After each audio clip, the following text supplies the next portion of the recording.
Okay, this patient nevertheless underwent MRI, and this is the first MRI sequence that we did acquire. When you look at MRI images, you should always try to first check on the type of sequence that you are looking at, and second, you should check on the anatomical orientation. So if you see this sequence with the first image, you need to orient yourself if this is the most anterior slice or the most posterior slice, as this is not standardized in radiology. Second, you should also check if it's truly a T1, so you check the subcutaneous fat, which is bright, and you also check the nucleus pulposus of the intervertebral disc, which is dark. So this is a T1-weighted scan.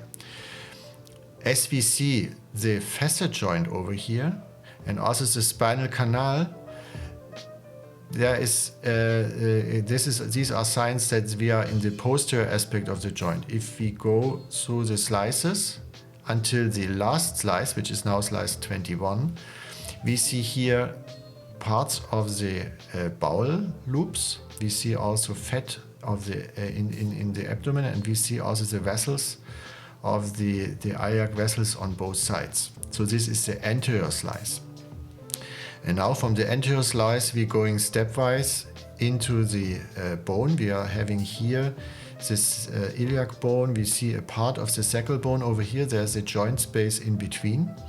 And that is slice 19. If we go further into the joint, we see still here the iliac vessels and also the fat of the true pelvis and also some bowel loops. So slice 16 is still in the anterior part of the joint. Then we are going further to the slice 13, where we now see the full bone of the sacrum. So that is then the middle part of the joint, where we see the joint space over here.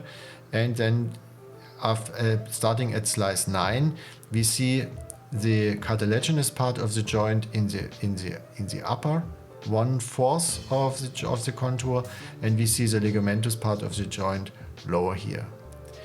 This can be distinguished by these bright areas between the bone, that is basically fat between the interosseous ligaments. And this is what you do before you start searching for findings.